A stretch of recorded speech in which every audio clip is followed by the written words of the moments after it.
right, very nice, very evil. Yeah, that's tag shit. Free fall as I dive through the kaleidoscope in my mind. No rope up the climb. Gotta remind myself that I'm fine. Mama, I don't really...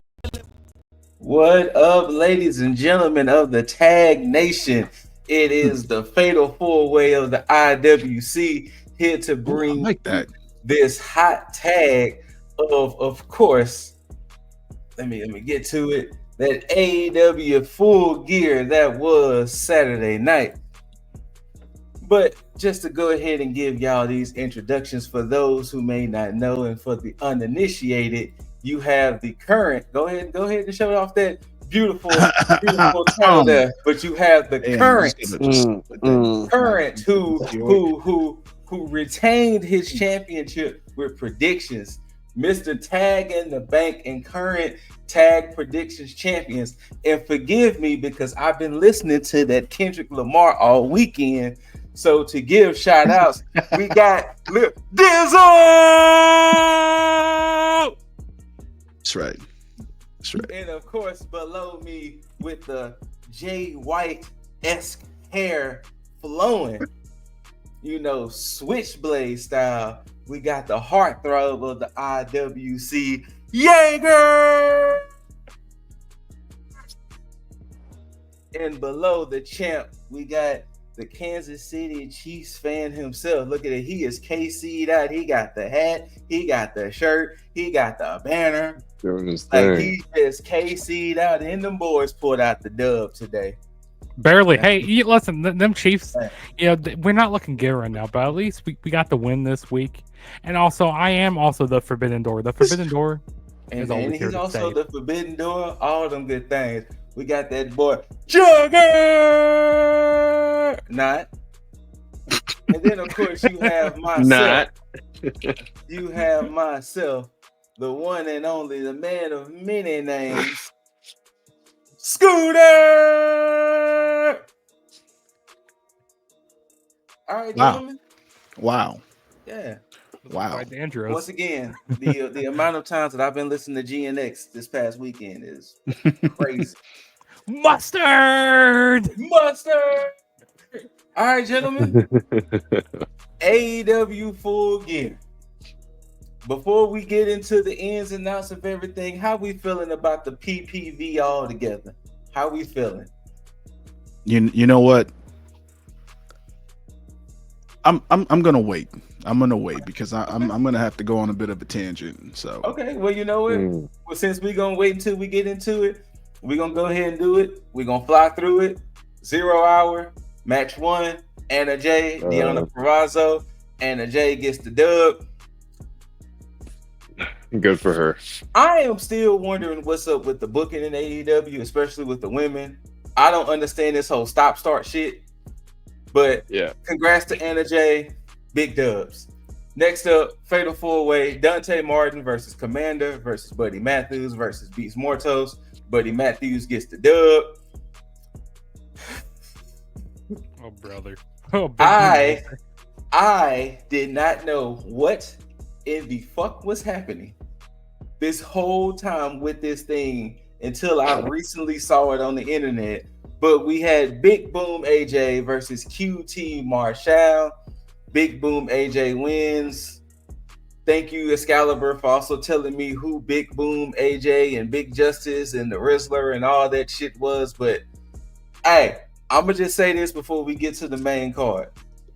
You AEW loyalists, don't y'all ever speak on WWE shit again, okay? If WWE was to have done this, then today, y'all would have eviscerated them. So I don't want to hear shit. Okay? Not a fucking thing. But all right. Getting into the main show, the meat and potatoes. The first match was for the AEW Tag Team Championships in a fatal 4-way match. You had the Champs Private Party defending against the Kings of the Black Throne, which is still one of the best tag team names ever. Brody Lee and Malachi Black. You got the youngest men alive, the Outrunners, and you have a very dysfunctional The Acclaim. All right, gentlemen. I ain't mean to take that away. But all right, gentlemen. Take it away. Also on the Fatal 4-Way. Private Party's first title defense. I gotta say, it was your typical multi-man tag team match. I mean, I gotta tell you this: the King, Brody King, he was looking really good in this match. Malachi, he was looking great. Some of the big stuff I took away from this match is like you said with Max Cassidy and Bowens and Anthony Bowens. How dysfunctional they are. Seeing them take the pin. They're take the gin and juice from Private Party. They retained their titles here. Also, they got their old themes back. Which I'm happy they got their old theme song back. You know what? I noticed that too. I was like, huh. Yeah. That didn't sound like the other thing, but I did notice that too. Yeah, I mean, it was a fine match, I just hate how it was put in a Fatal 4-Way match here, because like, who else now does Private Party have left to face? Because I mean, they could run it back. They could face Outrunners again. They can. It feels like maybe the Kings of the Black Thrones might be splitting up. It seems like maybe they might go on to do separate runs. But yeah, it seems like the Acclaim. Yeah, they're this. Who is it? Max Caster. I think he might be joining the Hurt Syndicate. Hurt Syndicate. Yeah, but I mean, it was just an average match here.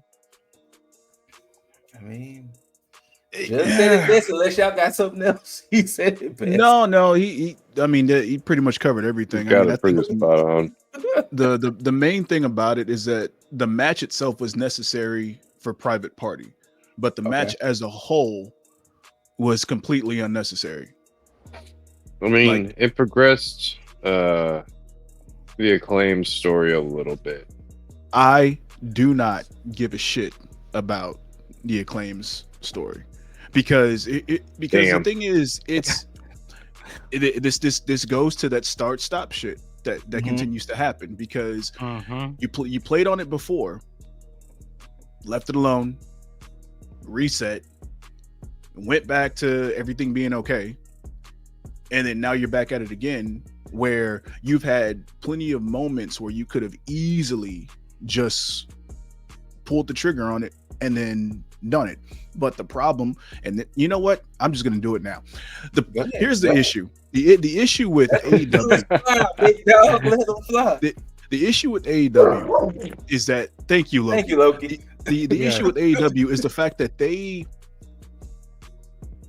do not have a creative team that I deem as reliable, because the problem is, as much as we loved AEW on its startup because they were the indie darling.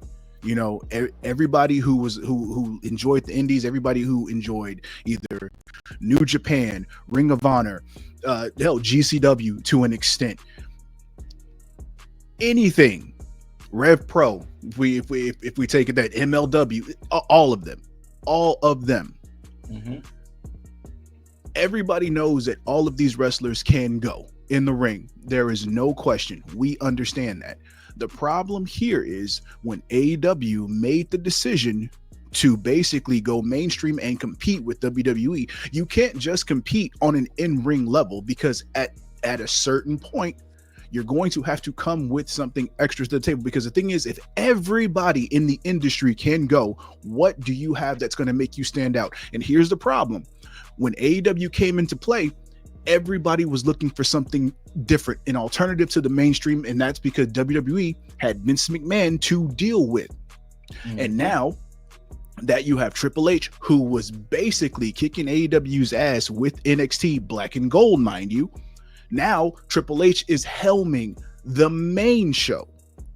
So now that Triple H is helming the main show and treating it like NXT Black and Gold, AEW is now showing its flaws. And to piggyback off of your point, Jug said something in pre-production that how is WWE about to look with Netflix, considering he said more people have Netflix than Peacock. Absolutely unhinged. because now they will not have the handcuffs. And so all the stuff that AEW was doing when they first started up that WWE wasn't doing, everybody was like, oh man, they said this, they said that. WWE now will basically be able to do whatever Pat McAfee wants to do and or say on TV. So the thing is, it's like now you have WWE who now are not going to have any handcuffs, going to be able to do whatever they want to do, and AEW is going to have to compete with that. Yep. So Tony Khan is going to have to figure out a way to not just allow the wrestlers to do what they want to do, but allow creative to do what they do, or at least hire a team of people who want to do what they can do. So that way, everybody on the roster can earn their paycheck, because everybody's getting paid to do exactly what it is that they can do and that they did on the indies. But since this is a TV show on public syndicated television, you need to do public syndicated television shit. Facts. Like story, dialogue, character. Everybody can't just be there standing around twiddling their thumbs and then waiting for a match to happen and then it be done from bell to bell and then nothing. And matter of fact, this was the other issue that I had with the pay-per-view, is that again, with AEW, every single time it's match. There's nothing that builds up to anything else, because they rely too much on Dynamite, Collision, and Rampage to build story, and nothing happens on the pay-per-view. Mainly Dynamite and Collision, because Rampage be just. And listen, and to be honest, nobody really watches Collision like that anymore. Like, you know, the only reason what really got me into Collision in the first place was like CM Punk at the beginning, and then when CM Punk was gone, like I don't really care much about Collision anymore. And if I'm not doing nothing on Saturday, I usually tune in. But see, the problem with AEW right now is like you said, you know, the inconsistency with like booking. Like one minute you start something with a wrestler, then you stop something. Like 1 minute like they're a babyface, and the next minute they come back as a heel. It's like the very inconsistency, like with the booking. And there was someone said this last night. I'd rather have Vince Russo writing this stuff. Like for real. Like I'd rather have Vince Russo writing AEW. You know what? I'm going to tentatively agree with you on that, because it's one of the things where it's like, at least you're getting a story. Yeah. But at the same time, it's like, oof, Vince Russo. AEW wants to bring in more fans. They need to cater to the casual fans. You know, they need to build a story. Like they already have all this hardcore fans. You know, they already have all this reeled in. Okay, you know, like we're watching like every single pay-per-view. We're watching these, you know, these Dynamites, these Collisions. We can care less about Rampage. Anyways, I think Rampage is going to be turned into, was it Shockwave in January or something like that? Some shit like that, yeah. It's basically going to be Rampage 2.0. But yeah, like they already have all this hardcore fans pulled in. They need to bring in the casual fans. They need to make these storylines, and they haven't been building up these stories. I mean, they've been building up some stories, but like most of these matches last night, they didn't have much of a story to them. Like they were this, what? They were cool matches and all, but there was really no story to it. So Dizzle is going to get the reference. I don't know if y'all two going to get it. I mean, y'all might remember the GM mode games. I mean, remember the WWE games in the early 2000s with the GM mode, and remember how your weekly shows would be kind of stagnant, but then you throw everything at the pay-per-view and hope you could get some fans and get some money. That's what happens. That's what happens. You get a few things here and there that happens on Rampage and Dynamite and Collision, but for the most part, you try to just hold on to the next pay-per-view where you could just throw everything at it, and then next thing you know, it's like okay, this we good again. You know what's good? You're right. It's this is how TK has been booking AEW. Yes, he's been playing GM mode with AEW since its inception. But he was But the problem is that he was so good in the beginning because he was fantasy booking. He had all these plans lined up in the very beginning. It's like when you have a big old poster board for that project you're doing, and you start writing in big letters and everything. You get to the very end, it's like you can't fit everything right there. It's basically put all his stuff right here. And then by the time he got close to like when he was running out of stuff, he had nothing else to put there because everything that he had was just so minuscule. So he relied on nothing but the in-ring work. All right, my rant's over. I mean, I'll get into more stuff as we go into it. But I mean, because if we want to keep talking about inconsistencies, the next match of the night, we had MJF versus Roderick Strong. Now, for those who are unaware, this match came about because when Cole finally showed back up, of course Cole wanted his match with MJF. MJF been, oh my god, which I am so tired of MJF with the whole rinse and repeat of, if you want to face me, you have to pass my trials. Like, I am so fucking sick of this. But Cole wanted to fight MJF. Out the blue, Roderick Strong wanted to fight MJF. So now MJF was like, well, hey, if y'all win 3 matches each straight, then y'all can face me at Full Gear. Roddy won his 3. Cole lost his last one to Kesha. So here we are. And it was like, I didn't care. I didn't care. Yeah. Especially since we all knew Max was going to win. And it's sad, I don't care about MJF match. Like that's kind of sad because I was hoping that we was gonna get the blow off here with MJF and Adam Cole, but it seems like we're gonna get that more towards what's that, World's End or something. Yeah. Well, the thing is, with why this, do we need to? Oh, go ahead. I thought that they were going to extend this whole feud by having MJF and Adam Cole go at it, but then have it to where Roddy and the Undisputed Kingdom maybe turn on him to extend it to where then he starts facing them up until like a World's End, and then you get that match between the two. But just like Scoot said, out of the blue with Roddy, when you get this part of the match where it ends the way that it did, it's like, okay, well, what is the actual plan? What is the reason for prolonging all of this? Because again, nothing really makes sense story-wise. Because again, when you think about last year, MJF babyface, Adam Cole heel, and then you do the flip, and it's just like, I mean, Jug said it. One day you walk out as a heel, the next day you wake up, hey, I'm a face. It's just, yeah, man. Maybe it's a slower burn on the turn on Adam Cole. Like, I think maybe MJF's going to be like making that point to Kyle O'Reilly, and I guess more so to Roddy too. But just like, you see, like, he keeps on sending y'all at me and can't face me himself. Like, why is he getting y'all in trouble? Why is he getting y'all hurt? Why is he getting y'all this and that? I mean, Kyle O'Reilly was already shoving him down, like yelling at him at the end of that match. Well, side note to that, they got to figure out what the hell to do with Kyle O'Reilly, because I just Facts. Up with the conglomeration and all that. Like, at this point, I'm kind of tired of the conglomeration. The Job Squad. The Job Squad. It's a better version of the Job Squad 2.0. Because I feel bad they just don't have anything for Tomohiro Ishii. They have to put him in that. It's a faction for faction's sake is what it is. Now, when I say Job Squad, that's no disrespect to any of the guys there.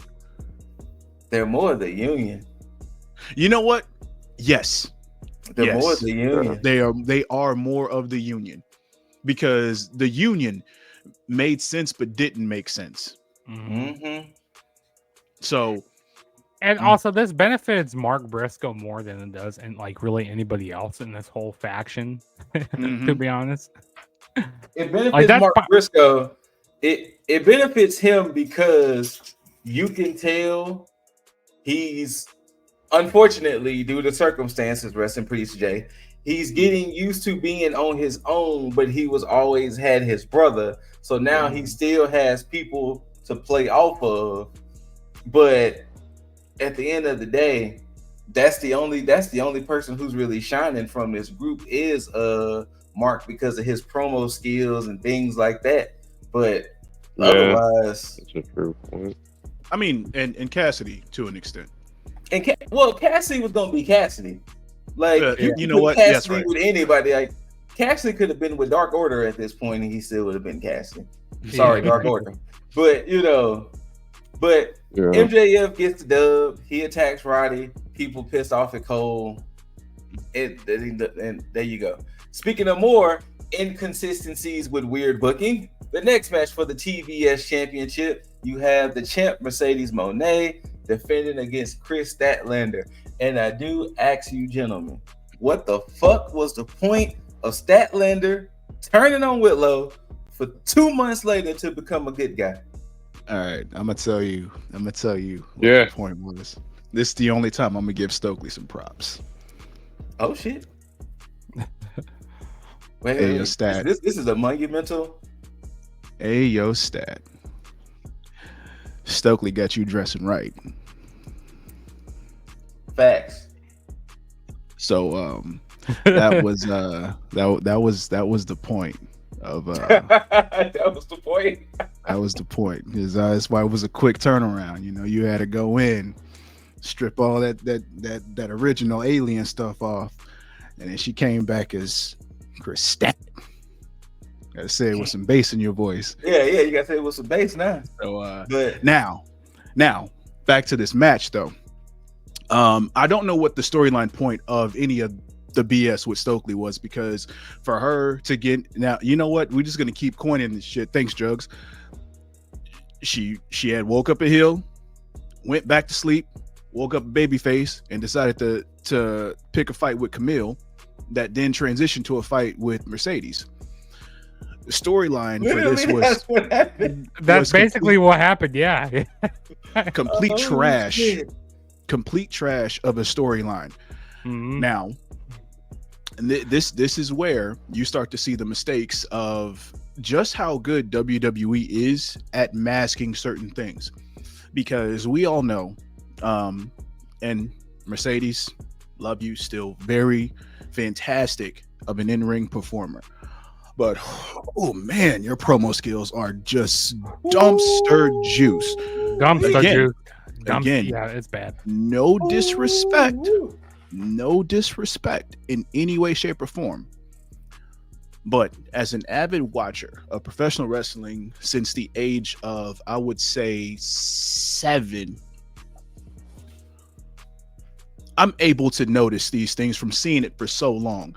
And when promo is shit, it's shit. Bobby Lashley, Ricochet, insert other person here. There are people that need to be put with other people in order for them to look good. When WWE had Mercedes and had her as Sasha, she was able to kind of stand on her own to an extent, because she was able to play off of other people who could speak well. Charlotte, Becky, Bayley, Naomi, all of these other people that were basically her counterparts in all of this did most of the talking. Do not believe me? Go back and check everything in WWE and test if I'm lying, because anytime that she did have any speaking roles, they were very minimal. And also, because anytime, go ahead, go Jugs. She probably had more of a script also in WWE. Tony Khan probably lets most of them go out there, go like, "Hey, you say whatever you want on the mic." Just make sure you mention these certain talking points. Now, I'm glad you said that. I'm glad you said that, because here is the key point. She does her own creative in AEW. That's why it's shit.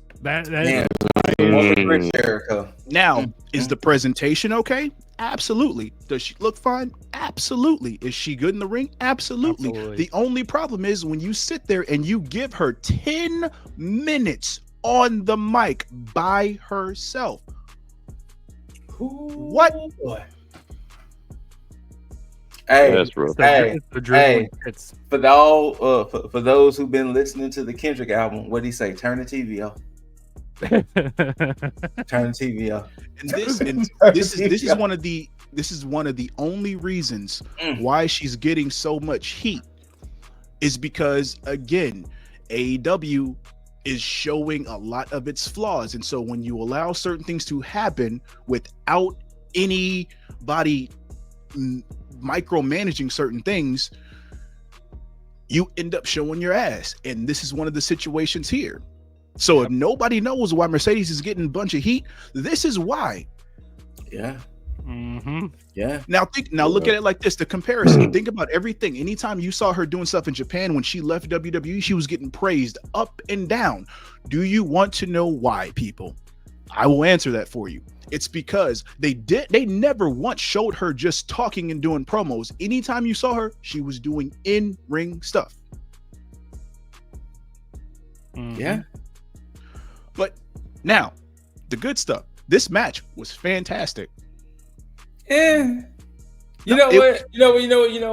I don't like how the match. I don't like how the match ended by a roll up. I will say that after sitting through 5 matches that was kind of I will say, yeah, this was the first one that it was like, okay, now I'm interested. Yes. I was a little interested, so I will give you that. I would say that the match went on a little too long for my liking. Like they gave it about damn near 20 minutes for this match. That's what we discussed in pre-production. She needed it and Stat needed it too. Well, in pre-production, Dizzle, we will ask you, what do you feel is the good amount of time for a pay-per-view or a PLE? Yeah. It depends on the story. Mm-hmm. It really depends on the story, because if you have, let's say, a Mox and Orange Cassidy match that goes like 10 minutes, like this Mox, and you have that match go 10 minutes, right? And Mox is completely dominating the majority of that match because of show how dominant it is. It's for the story. It makes sense given the context of everything. For this match, for me, it was 2 things. One, it was to basically remind everybody just who Mercedes is, because just like you said, Scoot, the past few matches that she's had has been god awful due to, I don't know if it was due to the fact that there was, a miscommunication between the person that she was wrestling or just the chemistry in general. But with this, it's really hard to have a bad match with Chris Statlander. And that is no question. So this was not to squash Chris. This was to actually say that, hey, she's on the same level as a Mercedes Moné, who is a fantastic in-ring performer. So, and this was also, again, just like I said, to remind everybody about Mercedes, that, hey, just in case you forgot and you got sick of hearing her on the mic, here's what she can really do in the ring. So it all depends. Do I want an incredibly long Ricochet and Takeshita match? Not necessarily. But spoiler alert for when we get to that. But again, it depends on what the outcome is going to be. Because so it's a coin toss. All right, well, like Jug said, Mercedes Moné wins. She gets the dub, and that was it. There was no Camille interference. Like, I know she told Camille to stay in the back. She did. There was nothing. There was no new woman. Camille. There was, and it happened all of a sudden. Like, why did all of a sudden she just start turning on Camille like that? But whatever. But yeah, that was it. Mercedes wins. And it was just like, okay, this is over. And it was like, oh, okay. Cool. Yeah, exactly. Yeah. Now, getting into the first match that really woke me up, that I kind of gave a damn. We got the Switchblade, Jay White, Guns Up, versus the Hangman Adam Page, and this was a grudge match because crazy ass Hangman doing crazy ass Hangman things, and you know what, he hasn't beat Jay White yet, or it's been forever since he beat. He's Jay only White? beat him one time. There you go. Right now, it's 5-1, and these two had a pretty decent, fantastic match. Mm-hmm. I can appreciate the fact that it really didn't need to be on pay-per-view. I see why it was, because of the whole rivalry aspect of it, and you know they really need both. They really need to do something with both of these men, since you know once again this whole stop and start and booking that they're doing in AEW. But I really do love how Switchblade hit that damn Blade Runner out of nowhere to get that dub. And I can appreciate after he won, he's standing over, in Hangman's face, like, hey, say you crazy bastard. That's 5 over you, Playboy. 5. What you gonna do now? I got 5 over you. What? See, I gotta say this, like the result of the match, like I was surprised, like that. I was, you know, Jay White has got like basically gotten 5 over him, and got two pay-per-views back to back. I thought, you know, maybe they were going to split and then maybe do a match at World's End, but maybe they have both of them in the Continental Classic or something like that. Maybe that's why. Maybe they both, you know. No. I refuse that y'all have this balloon ass roster, and when you don't know what to do with people, throw them in a tournament. No. I feel like that's what's gonna happen. Figure it the fuck out, because that is unfair to people like Switchblade, who get start and stop.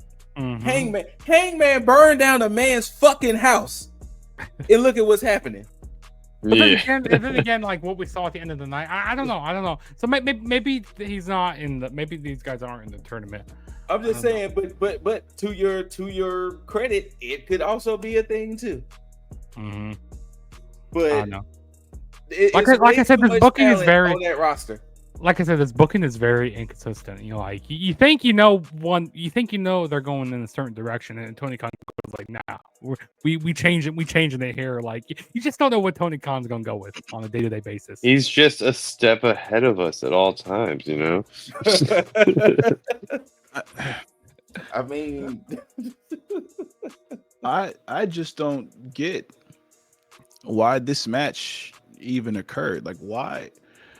Both of these Hangman guys is crazy. He's a crazy son of a bitch. That's what he's going through his wild girl phase. Both of them needed a win for one. Yeah. Mm-hmm.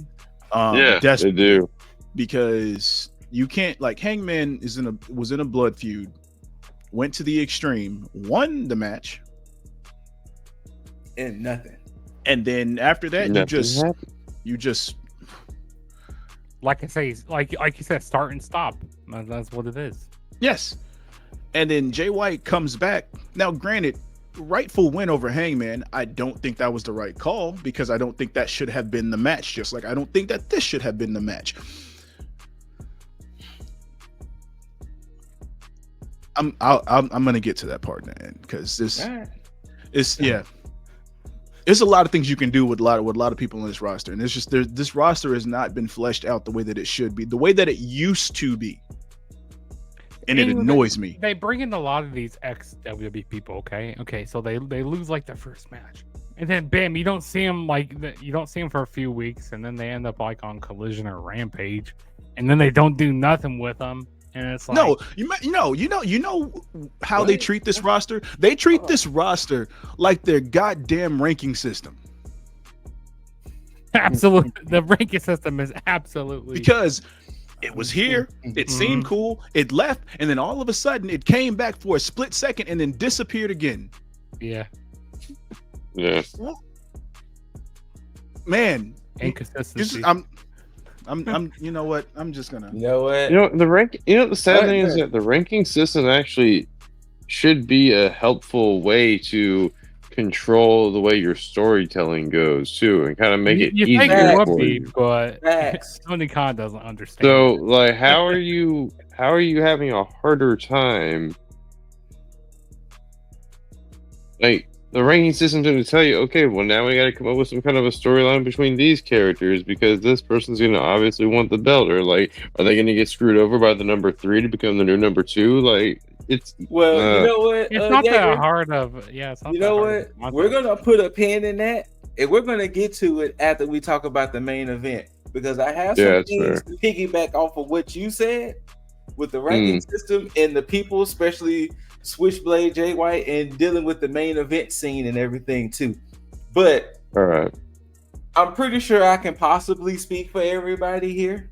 Maybe, but arguably the best match of the night: Will Ospreay, Kyle Fletcher, and you know this started because Kyle Fletcher was like, "Hey yo, I don't want to be like you no more, Will. I'm fully joining the Don Callis family 100%, and we're not doing this no more, Ospreay." Yes. Arguably the best match of the night. Yeah, I love the finish. I love the finish of this match. Yes, actually. I honestly thought Will was going to take it, but I'm not mad at Fletcher getting the dub. There was no question, and you couldn't convince me that Ospreay was going to take the win on this because you have basically his best friend who is now getting his own push. You can't tell me that Ospreay was like, you know what, I'm going to go ahead and give you this, man, so that way you can go ahead. That makes sense. Ospreay's already done. Ospreay's untouchable right now. Ospreay can't do anything wrong. He's probably one of the only people on this roster that can't be booked bad with any repercussions. Like, he can have a bad booking, but he'll be A-okay. Yeah. Well, it's because Ospreay's charismatic. Ospreay's a charismatic guy. Yeah. You know, I thought these guys were damn near going to kill each other in this match. Like, with all the spots that were pulling out, like this was definitely a spot. This was a spot heavy match, like especially that ending. Like with that's Ospreay for you, though. Well, Jugs, you also got to remember, friends tend to lay it on kind of thick. They try to more with the more dangerous bit. It's a little more danger when you're wrestling your friend than compared to, especially if you're wrestling like your best friend. Shout out and to things Tommaso. of that nature. Shout out to Tommaso and Johnny. Shout out to and HBK. Shout out to the New Day and the Usos. You know, when you truly wrestle your friends like that, it gets real. It can get real. So yeah, but arguably the best match. If anything, I'll say to seek out, definitely this match right here. Now, the next match, I'm gonna do something uncharacteristic, and I'm gonna just do a little ISO. I'm gonna just do a quick little ISO right quick. All right, this next match, it was for the TNT Championship of Jack Perry. Actually, no, wait. Rewind. My bad. Hold on. Rewind. Let me exit solo. The Champagne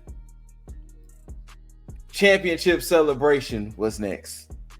I actually really enjoyed it. Prime material. I didn't really see shit of this, so go ahead, take it away. This was a different change in pace. You know, I like how they were showing some video packages last night on the pay-per-view, because you know, not every single pay-per-view, like some pay-per-views might get bad video packages, some pay-per-views might not. You just never know. Like I said, very inconsistency with AEW. But hey, I was enjoying this for the most part. You know, they were celebrating, they were doing the dancing, you know. This was just these two ladies shaking their tits around and a weird attempt at some kind of betrayal, and I thought was almost like a flop bump because they broke the table that they slid onto, which made me think that was the primary table to land on, and they may have landed on like an equipment box, and that must not have felt great. Yeah, it was a clean slide throw into that table. And then because I didn't see it. Like I said, I didn't get the chance to see it. So I think one of them lost her tooth in this process of Mina? this like whole. It looks like Yeah. Yeah, she lost her tooth. Like her mouth was bleeding. Like, oh damn. She was chewing on a blood cap. And then she freaking Yeah. looked like it. And then she like licked Mariah Wiped her May's face. mouth on Mariah. Yeah. Like that, you sick fuck. She's a sick fuck. Okay, she is definitely sick. Well, looks like we know who Mariah May's next challenge is gonna be. Is gonna be her bestie. Yeah. Once again, besties. I wouldn't be surprised if Mariah and Mina lay into each other. You know, which I'm fine with, but this Mariah May, I still have not seen what makes her so special. Why? I'm sorry. I'm kind of confused on why this happened. Like, why this should turn on her right now? Like, what's the point of this? Like, what? Wait, what's the point of what? Like, why did Mina turn on her right now? Like, I just don't really understand. Well, Wait, Mina didn't. Mariah turned on her. I mean, no, Mariah. Oh, okay. Yeah. Why, Mariah I mean, the same reason why she turned on Tony after she won the Owen. It was just like, okay, I guess she wants to just be to where it's just me. You know, the glamour is all just me. Yeah, exactly. Now, this is my controversial take before we get into this. Mercedes and Mariah are in the wrong spots. You think Mercedes should be the AEW World Champion? Yes, with doing the thing she's doing, while Mariah should be the TBS champion doing the thing she's doing. That's just my controversial opinion. Well, but I think they're in the wrong spots, personally. Matter of fact, when is Grand Slam? It's in February. Isn't Grand Slam isn't that it's the gonna one be in Australia? Yeah, it's gonna be in February. Okay. See, this is the problem that I have, because I don't want to have to sit through a Mariah May or title reign all the way up until February. Oh, it's happening, big dogs. Go ahead and just. I think it's gonna happen, bro. Because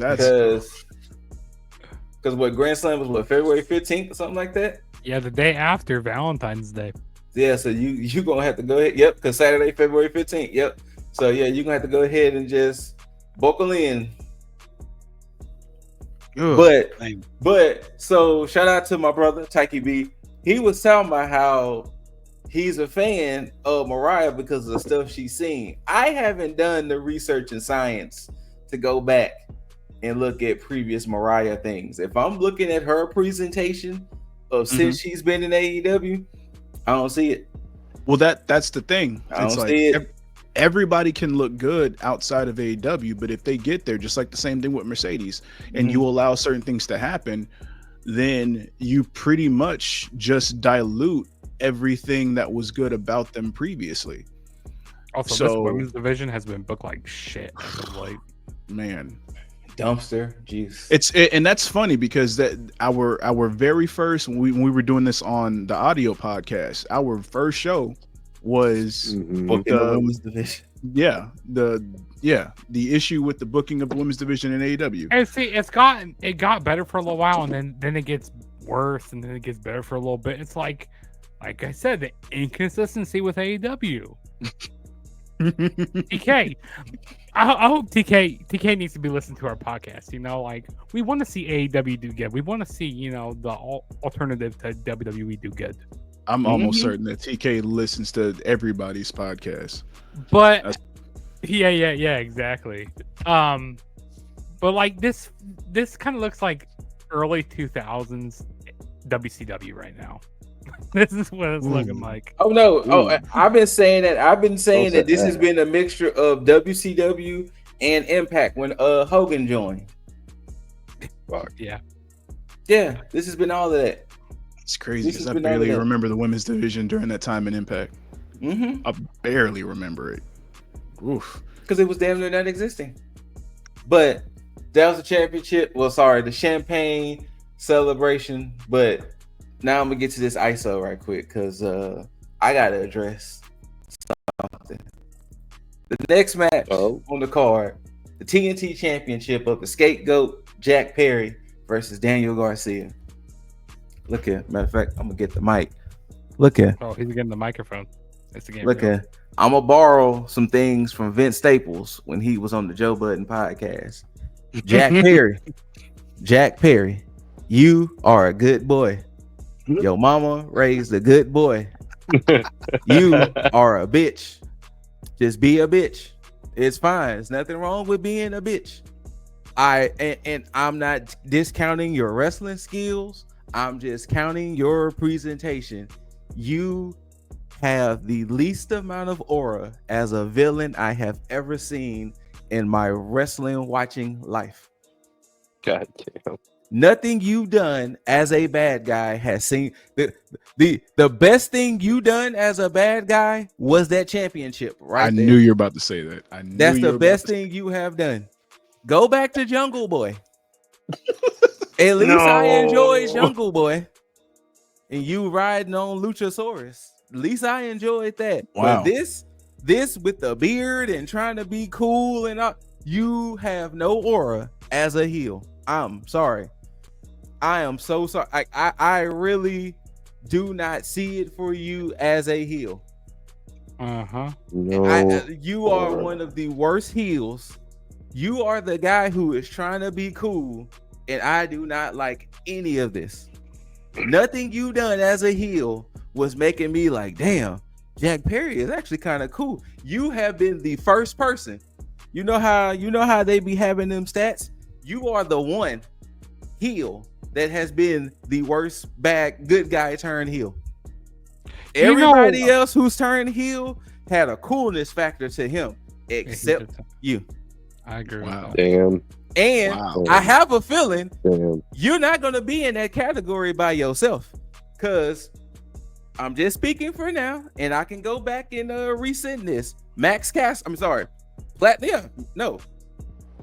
Platinum Max Caster. You're going to be in that same boat with Jack Perry. You, sir. No. You need to stick with Bowens. Bowens has the charisma and the aura. Sorry, Platinum. You're going to be in that same boat with Jack Perry. He didn't get to do a rap, bro. Unless the Hurt Syndicate makes you look cool as shit. Which they will. That's going to be the only thing that's going to save you. I'm going to shave off that mustache. Jack Perry, you had Okada, who turned heel and was excellent. Oh, I'm sorry, bitch. You had the fucking Young Bucks who went, and everybody knows my complicated relationship with Matthew and Nicholas. And you, sir, no, I'm so sorry. I would have cut Full Gear off if you would have retained that championship. I am so fucking glad Daniel Garcia took that championship off you, big dog. Yeah. Hey, I'm in the same boat. You need to go back to Jungle Man, and I don't know if you still with Anna Jay or not. You need to go back to gripping leather. Jungle Boy. Because this, hold on. Because that right there, now you are a good boy. Your mama raised a good boy. It's good that he dropped the title. That's good. Your mama raised a good boy. Wow. Rest in peace to Luke. But that right there, no, that ain't you, big dog. We need that to end of my rant. If y'all got anything else to say, go ahead. But I've been wanting to get that off my chest for so fucking long. See, you know what ruined? You know what's ruined? Ashley has heard me rant about Jack Perry for the last 3 months. See, you know what ruined Jack Perry's heel run is when they showed that footage of the brawl out with. You are a bitch. Like I just said, you are a bitch. It's fine to be a bitch. Everybody has been a bitch at some point in their life. It is fine to be a bitch. I promise you. But this right here, your whole aura, trash. Trash. Yeah, he has no aura about him. Yeah, I no aura whatsoever. He got a fucking little school bus and shit driving it around the streets. Fuck that damn bus. Fuck that shit. Daniel Garcia punked you, fam. Him and Daddy Magic tied you up to your own shit driving around the streets. Damn. They did the shit you were supposed to do. They were the good guys in this situation. And they kidnapped you. I am so glad that belt is up off you, fam. So glad. Okay, and now I do have to say one thing I liked about Jack Perry's run with the title belt was that it was a whole new different design. That's the only thing I really liked about it. That's it. It was pretty That's cool. it. Yeah, I'm on the same wavelength with you, Scoop. Yeah. Dizzle, Jaeger, y'all got anything? I'm just gonna say I know I went off on a congrats. tangent. No, you're good. I'm just gonna say congrats to Garcia. It's about time. Yeah, It's about time. It is. I know I predicted Perry, but I am happy that Garcia took that. Which also, Garcia, let's make sure that belt stays the way that it is. Just throwing it out there. You know he's gonna change it. He's gonna change it back to the He's gonna change it back. He's gonna have to change it back. I mean, he's gonna have to. If anything, he might give it some Buffalo Bills color. Sorry, Jug. Sorry, I know that still stings. I know it stings. He might give it some Buffalo Bills. About the Buffalo Bills, they can beat us in the regular season, but they won't beat us in the playoffs. That is also true too. But he might give us some Buffalo Bills colors or something since he is from Buff. But other than that, yeah. But okay, match. Garcia won. That was the good part. Go back to Jungle Boy. Go back to waving your hands. Go back to Jungle Boy. Next match of the night for the International Championship, we got that boy Konosuke Takeshita taking on Ricochet. I will say this. Yeah. And I mean this with a whole heart. I didn't know Takeshi's resume, but when I tell you that man has won me over, I am a fan of Takeshi.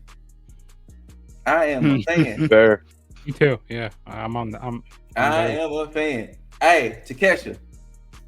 I know, and it's gonna just like how Dizzle gave a shout out to Stokely.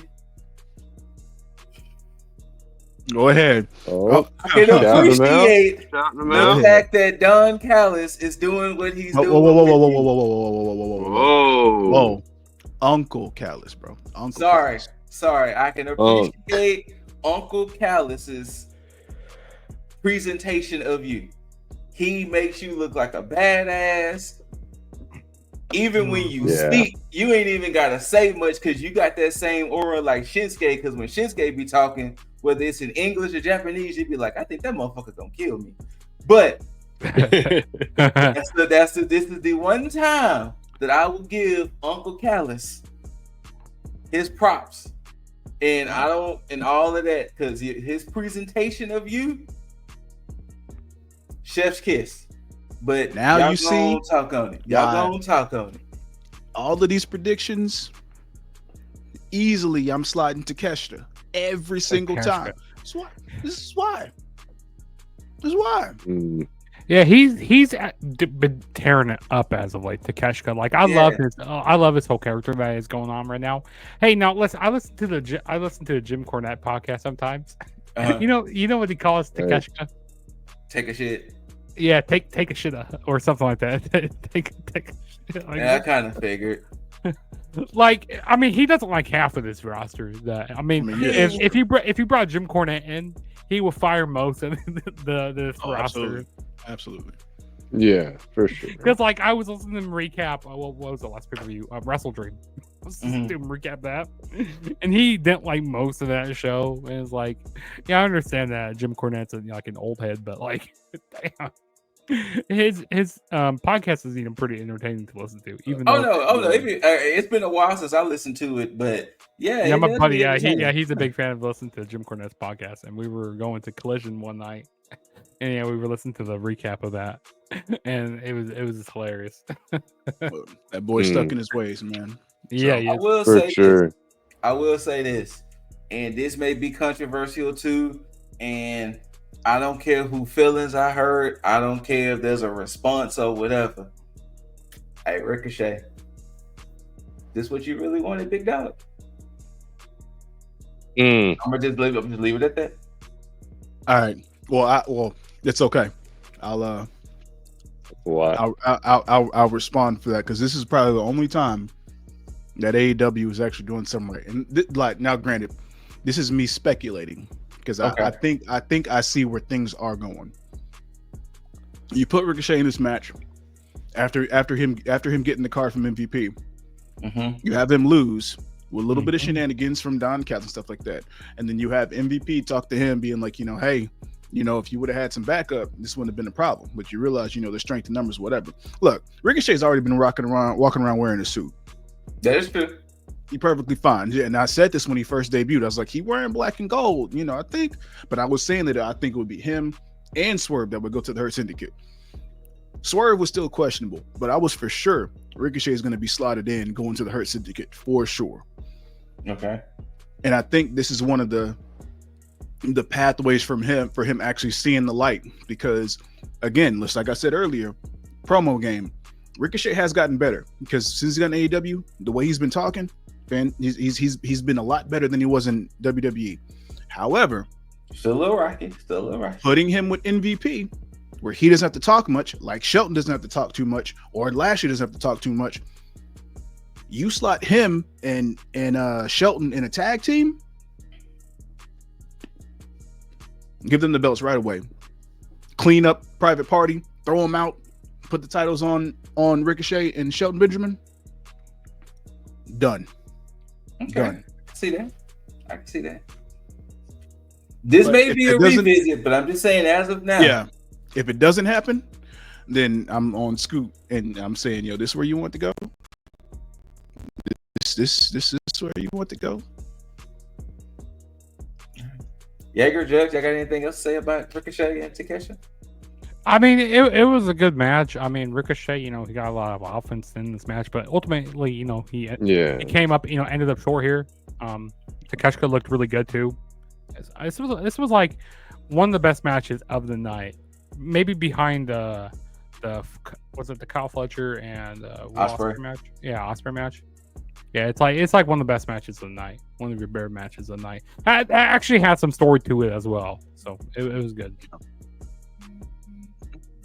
I had originally picked Ricochet to win this, but I don't know. I thought he was maybe due to maybe have the belt and then have Ospreay start challenging him for it then, but we'll see what happens. To be honest, I'm going to say this. I think Ricochet should have stayed in WWE. He that was kind of my comment. I didn't want to fully say it that way. Because he could have been feuding with who did he end? Was it with Braun Breaker? He could have been feuding with. He could still be feuding with Braun Breaker. Who knows? He could be U.S. champion by now. He could be. I mean, if he would have stayed around. Look, people do what they do for reasons that Hey, we shall see. We shall see. Yeah, we shall see. Yeah, exactly. Your next match, speaking of the Hurt Syndicate, you had whose house? Swerve's house. You had Swerve Strickland going against the muscle, do you want to say the leader of the Hurt Syndicate, Big Bobby Lashley. Big Bobby Lashley. All right, fellas, how we feeling? How we feeling about Swerve versus Lashley? This was fucking short. Yeah. Okay, so I wasn't tripping. Yeah, this was, this kind of reminded me of. It's kind of reminded me. I think it was that Brock Lesnar and Cena match from 2014. Like, it seems like Swerve, he just got really dominated in this match. I don't know. Maybe that was only me. It seemed like that SummerSlam match. And to be honest, you got to make Bobby look like Bobby. You know what I'm saying? Mm-hmm. You got to make him look dominant. You got to make him look like that he's that guy that what was his name? Walking Armageddon when he was in TNA. You know what I'm saying? You got to make him look just like he's gonna put the hurt on you. No pun intended. Then build him as a strong individual. Don't build him as if Swerve, who we all know is a calculating or really let's go with smart character build, is just straight up getting dominated. Like, oh, he had no chance here. Like, and to be honest, I they didn't at want to least see should have Bobby portrayed Lashley. him having some kind of a plan. I didn't want to see Bobby Lashley do like a long match as well. Like, especially with his age that he's at right now. Like, that's fair. I didn't want to see him do like a 25-minute match with Swerve. Like, hey, handle your business with him. Do Loki agrees with me. Yeah, I appreciate Loki. How old is Big Bobo? No, Bobby can go though. Bobby. I mean, he can go. He's absolutely Bobby though. Fantastic in shape. Yeah, he's 48. Oh, he's still good. Yeah, he's 48. I think this went the way that I assumed that it was going to go. However, because my question is more to you, Scoot. You're the only person that picked Swerve to win. Mm-hmm. Why? I figured with all of his cunningness, like Jug said, that he was going to find. I mean, didn't we not just see Mercedes just pull a bullshit dub over Stat? Maybe Swerve might have kind of did like, while he did the hurt but I lock. picked my name, man. The typical, I'm doing the hurt lock. Swerve kicks off the ropes. He pins Bobby while Bobby's still doing it. Well, I don't know if it's still called the hurt. I don't know what the fuck the new name of the full Nelson is going to be, but I thought Swerve was going to pull some sneaky way out to win. I didn't think he was going to just flat out beat Bobby. I thought it was going to be because, the full Nelson, he rolls up. Bobby still has it locked on with his shoulders being pinned type of dub. Like, not just a flat out, oh, damn, he just straight beat Bobby. Nah, it was going to be some type of shenanigans. Yeah. Okay. Yeah, fair enough. Yeah, that's why. I'm not faulting you for that. Yeah, that was the only reason why. And I feel like Swerve, he's going to need to get some backup when he's going against, the Hurt Syndicate. He's going to need what I would love to see? Like a Swerve Strickland faction going up against the Hurt Syndicate and like a blood and guts type of match. The problem is, and this is the issue, if they're going to give Swerve another faction, make it make sense. Yeah, exactly. Yes. This time around. None of that mogul embassy stupid shit. Like that was it make sense. I don't understand why there was that to begin with. It made sense for him when he was a heel. I mean, I still thought they were stupid, but I got it, Yeah, but the whole after the whole face turn and them still being there, that's what was like, why? But yeah, I digress. No, I'm just like, you know what? Leave Prince Nana. Everything else can go. Basically, leave Nana. Everything else can go. All right. And for your main event of the evening for the AEW World Championship, you had Mox with his Death Riders versus Orange Cassidy. Now, the least I say about this match personally, the better. So I'll let y'all take it. I love the optics of this match. Mm-hmm. Everything looked good, like the way it started. I love the fact that Cassidy, was the aggressor in the very beginning with his orange punches and everything. Before they even got to finish announcing, he was just like on it, cool. And then got a little color in the match. Enjoyed that. It was good for Mox's character. My only problem that throws me off with this match is the not knowing where everything is supposed to be going. Like I get that there is some mystique to everything. Like that's cool. Mm-hmm. But it's to the point now where I feel that something of significance should have been explained by now. the fact that they're still carrying around the briefcase with the title in it. Yeah, why is the title still in that briefcase? I do not understand. Yeah, that and doesn't make Orange any Cassidy said that if he would have won, he would have put the title in his backpack. Like, why do you keep the title, hidden? Like, I just don't understand. Now, so, where is the belt? That's the question. Where is the belt? It's like, so, where is Waldo? And then with all of that too, it's what's the motive here? I mean, I have come up with my own theory, as far as not necessarily storyline, but what the baseline motive is for the direction of the company, and that's to build up, everybody that was overshadowed by everybody else kind of coming in. That's why you see, a Cassidy getting back. That's why you see Daniel Garcia finally winning the championship. Private Party. You see everything going in a certain direction where it's like, okay, there seems to be a course correction. Correct. That's right. But it seems to be a course correction because of how they've seen the direction of how everything's going now. And so now there's like, okay, we got to find a way to fix this so that way we can start highlighting the people that were here at the beginning. So that's cool.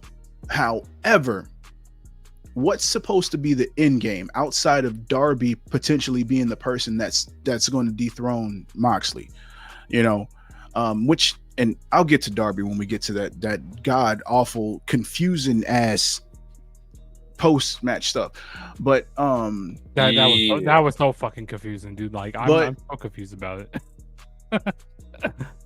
But here's the only thing that makes sense to me is, what, I'll wait. Just the match was what it was for me. I'll let y'all talk about the match. I'm gonna say this, and I truly mean this. Coming from the aspect of we've seen many factions that kind of did a takeover type thing. We've seen the NWO, and we've seen what NWO did. We've seen what happened with Retribution. Yeah. We've seen what happened with Aces and Eights in TNA. We're still mad about that. What happened with the Nexus? We've seen what happened with the Nexus. Thank you, because I forgot about Nexus. They would have been a great faction if never did what they did. But we saw what happened with the Bloodline and what's happening with the Bloodline. Mm-hmm. And now we're seeing what's happening with the Death Riders. They need to figure out what they're doing, because otherwise the Death Riders is truly going to look like Retribution 2.0. And I mean that with a whole heart. The only thing that's going to make the Death Riders different is because you have the coolness of Mox, Pac, Claudio, and I guess you can say Wheeler. But even the way he just came in there. Hey, I ain't gonna lie, that running knee he hit on Cassidy was crisp though. I was like, God, that was just damn. like, ooh. And hell, they even got Marina Shafir looking like a badass. Not saying that she isn't, but they even got her. But the way this storyline is playing out, and the way it started to where it is now, it's like something went wrong already. Yeah. Mm-hmm. So it's like, what is this end game with the Death Riders here? Because they made it seem like they want to quote unquote take over the company and do these things, and now they went from beating up half the roster, and it's just like, well, what's happening now? Yeah. And I don't know. It's gonna lose steam with me if something don't happen quick. Now, I will say this: the only thing that was done right about this match, outside of the optics and how everything looked during the match, and Yuta's crisp ass running knee, crisp. The only thing that made sense to me, and that has been making sense this entire time, anytime it revolves around the championship, is Christian. Yes, the Father of the Year. I was about to mention that. Yes, Turtleneck God. Christian Cage. I was saying, I hope he comes out and cashes in right now. I hope he cashes in his title shot. Oh no, I don't need him to cash it in at all. I mean, he will at some point, but yeah, against Darby Allin, he will. I definitely didn't need it to happen. Last night. However, and this is why I talked about Christian being just fantastic at what he does, is because just him showing up without doing much of anything shows just how over he is. Yep. Over somebody who is just as untouchable, like I said about Ospreay, as a Moxley. Moxley is that go-to guy for AEW. That's why he has the most world title reigns in AEW. And that's perfectly fine. Yeah. Christian can easily go in there, have another title reign, and nobody will shake a stick at it and say, you know what? Why are they wasting time on it? No. He is probably the one person who is probably the best booked person in AEW, and it's probably due to just him. Yes. And you have Chris Jericho there. Hey, let us not speak on Christopher. Now, I'm so glad Christopher was not on this card. Now the confusing part was Hangman coming out there, because it was like, what? Why? What's going on here? And that's what I was going to get to. And then we had Jay White coming out. But the thing is, Jaeger to put a pin. That's why I told you this was. But the thing is, like, when Christian, when Christian came out, I was like, oh, maybe something's happened. Maybe they got something because they teamed up. Maybe they got something that's established. But that wasn't the case. I mean, I did see the fact that when they had that conversation, he was like, I'll give you your title shot. All right, I can live with that. But my whole thing was the fact that it just seemed weird. And then the Jay White stuff happened, and I was like, okay, well, this kind of makes sense for him to attack Hangman because he got attacked. All right, cool. But then the Death Riders attack Jay White. And then And then at the end, when they're trying to escape Darby Allin, what thing comes flying in with that? With the fucking car. Well, hold up. Not even that. The fact that Jay White got up and walked off like he was all happy, like he was just, he had to have the chair, hold up, bang, bang, and just walked off. Like you're not going to be mad that you just got jumped from behind? You just going to walk off all cool? I feel like we're building up towards, I don't know, this is what I feel like we're building towards Moxley and Jay White at World's End. No, we're not. It's going to be Moxley and Darby at World. Right. This is why I said no. This is why I wanted to put a pin in what Yeager was saying. Khan does not know how to book main event scene. This is the issue. And I hate bringing up the counterpart, but we have to do it. It's like Tony Khan's throwing so much shit at the wall, seeing if it sticks. It's not even that. The problem is he's hyper focused on what's happening. Look at what's happening in WWE. And once again, I hate that I'm bringing it up. We know this whole bloodline versus bloodline saga is happening, but guess what? Cody versus KO is still important. Gunther versus Damian Priest is still important. And we're not going to even speak of what WWE is doing with the women's division, because then that's going to really be, kicking a man while they down. The problem is with AEW, you have this Moxley versus Cassidy situation. And then, yes, you have the insert of Darby Allin trying to get his revenge. In all honesty, watching this card and watching what's been happening on Collision and Rampage, who truly seems like they next up? That's exactly. That is a good point. Who looks like? Because I kind of just said what I think is going to happen. Darby might be Moxley for the belt, and Christian's probably going to be like, "Hey, yo, Darbs, I'm only going to let you celebrate for 2 minutes, big dog. 2 minutes, because this belt is mine." And the crowd's going to go stupid. But for the most part, I don't understand, in a company that has Swerve, Jay White, Hangman, and a litany of others, none of them seem like title contenders. Nobody. You know what? can make And that this is all suit. pun. It's all pun intended. This is all a big car wreck. That's what this is.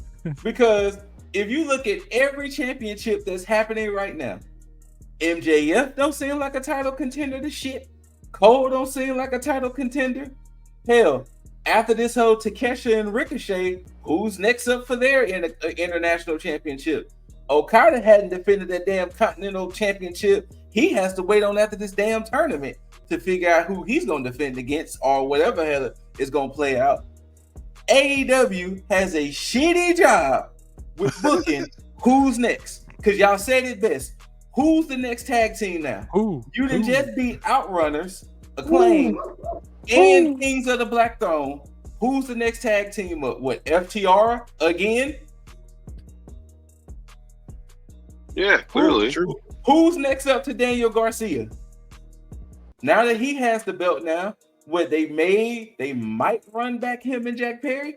AEW does a horrendous job at booking who's next up. Yeah. I kind of see that. Because you think they're going with one direction, like I said. You think they're going in one direction. Going, oh no, Jay White comes out. Oh, maybe it might be him. Oh no, Hangman comes out. What's Hangman doing out here? And then Darby comes out, smashes the car. Like it's this. You got so many things going on. Like you got this big picture, and then you shrink it down. Look at a microscope, and it's like so much everything's going on. This is wild, crazy. Because as of right now, if we're really being honest, the way this whole Death Rider thing is looking, it honestly feels like Moxley is holding the belt hostage. It was better off still being with Bryan Danielson. Sorry, yeah. Technically, he is holding the belt hostage. I mean, you're right. Storyline, yes, you are right. But once again, nobody right now looks like the person that's going to dethrone Mox, other than maybe Darby, only because he keeps little bro and Darby. And I'm also going to get this little other rant off because I've been holding this bullet in the chamber too. You're probably going to say the same thing that I was going to say. Oh no, it's probably not. I'm going to go back to the graphics. Oh, this man right here to the right. The reason why I keep having to start and stop feeling against Orange Cassidy, him and his gimmick shit that he does. You been seeing your friends, your family been getting stomped out, and you still want to throw your little gimmick kicks? You want to throw your hands in your pocket? You still want to put your little hands in your pocket? I understand that's your gimmick. That's your blase. Bro should have been livid. You shouldn't have seen any of that. Orange Cassidy confuses me as a fucking wrestler. Because like you said, how you start the match, orange punches. You even hit Moxley with like 5 of them bitches in a row. But then later on in the match, I am so sick of Orange Cassidy and his fucking gimmick. I really am. Yeah.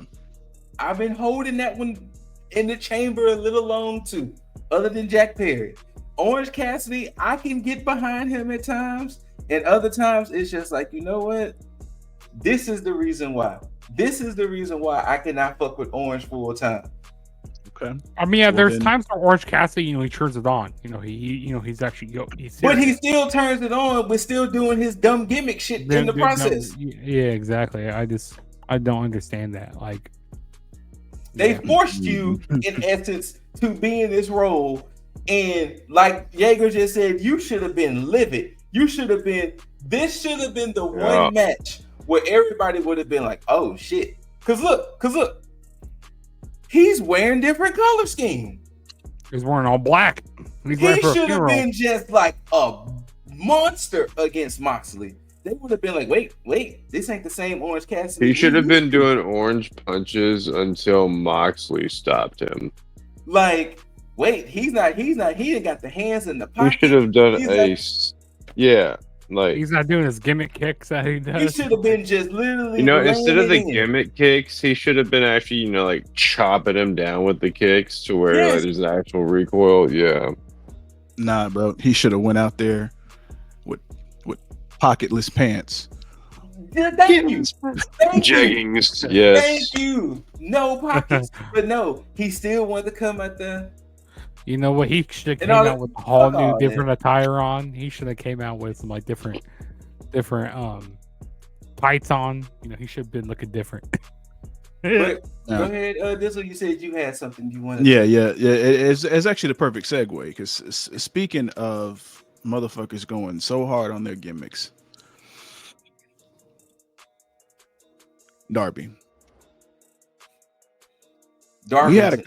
We had a conversation when we did that damn tier list. Yeah. About you doing stuff. Darbs. I'm all cool, you know, with the whole, yeah, you want to go ahead and T-bone something with the car, cool, whatever. The fact that you rammed that car so hard into that truck that you came out and injured yourself and you were visibly out of it because of how hard you probably hit your head. Darby. Sir, and I'm using Scoot's terms, sir, you need to calm the fuck down. Please you comment the fuck it. Because if you supposed to have a match at World's End, you going this hard against the Death Riders, you ain't gonna make it, and that's due to your own accordance, my friend. I mean, Darby, he got hit by a bus. I mean, you know, he's gonna go to the. Yeah, there's that. Look, stop. He needs to stop. Sting ain't here to watch you. Steve Borden can't come out the woodwork and be like, "Hey, Darby, chill." So I'm gonna tell you, chill, bro, chill.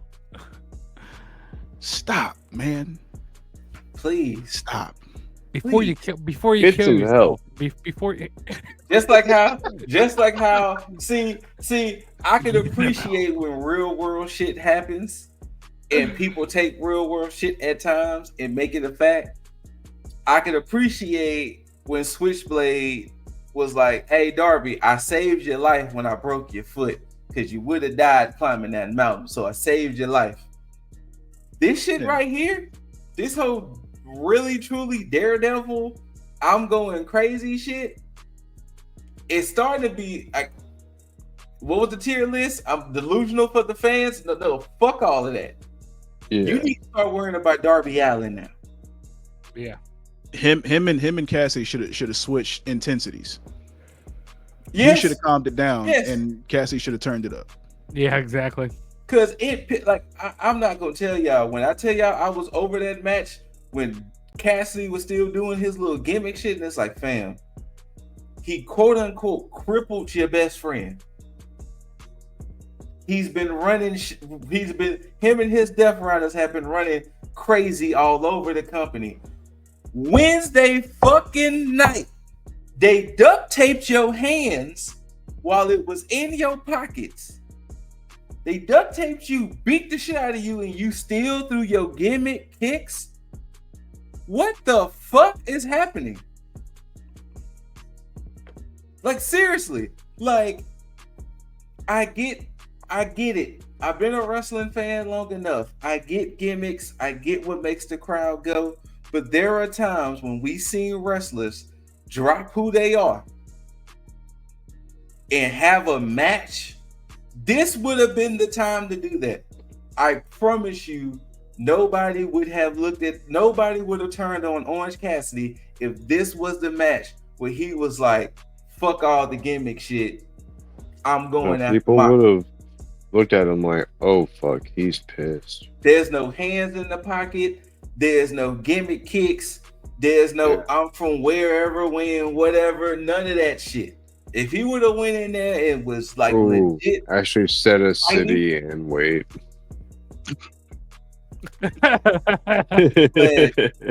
Nah. Where's Orange Cassidy actually from? This whole pay-per-view, damn, it was just shit. I was so fucking like, I'm telling you, I was so fucking frustrated because this would have been the time for him to just been like, nah, I'm going in. But nope, He still had everyone to he do the said gimmick. to like all of his companions, don't come out with me. I'm gonna handle this by myself. He's from Sturtsville, New Jersey. Yep, and he weighs 161 pounds. They should. That would have made him seem more serious if Justin Roberts. They switched. But when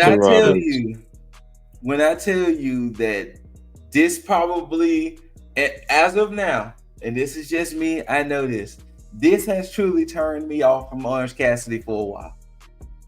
I'm over. I'm over Orange. Too committed to his gimmick. Too committed. I'm over Orange. I was like, all right, you got it. You really do got it. You really have it. Yeah,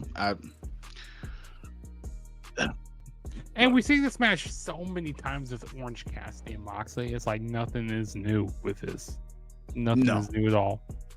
You know what? Fuck it. Rant's still happening. Thank you, Jugs, because I totally forgot. This is the man who beat the shit out of you and took your international championship. I totally forgot that shit. Hey, you have history. You're welcome, Scoop. You have history with Mox. You know what Mox is capable of. And you go do it. Man, look, I'm gonna let y'all go ahead and go before I fucking really lose it. I totally forgot about that. That's all I want to Not say. to piggyback off of Scoop, but yeah, this man's a source of trauma for a couple of points in your life, at least for your character. Exactly. At least for your character. You don't need to be so lackadaisical. You can be mad. Get mad. I want to see him get mad. I want to see him get mad. Orange Cassidy should have turned into like Grapefruit Cassidy or Clementine. Grapefruit Cassidy should have turned into Tangerine Cassidy. Like, I don't fucking know. Like, this was a time to go fucking Super Saiyan, and you just was like, oh, I'm gonna still do the gimmick shit in the middle of the match and whatever. It's like, all right, I'm over it. I'm over it. So over it. But AEW Full Gear. Yeah. It was what it was. Hopefully by the next AEW pay-per-view we get some course correction and a more better taste left in our mouths ending to it, I guess, for lack of a better term, because I just that whole last little 10 minutes was just like chaotic as fuck. Hopefully this World's End that we have coming up here, hopefully it's gonna be a lot better than last year's, because that ending from last year's show, oh brother, don't get me started with that. We might go into a rant from about last year's show. But yeah, I guess we signing off. Yeah, go ahead, champ. Yeah, you got it. You got it, champ. Go ahead and sign us off. But yeah, like we always say, whether you loved it, hate it, don't forget to rate it, thumbs up, thumbs down. Leave all your comments, concerns, questions down below.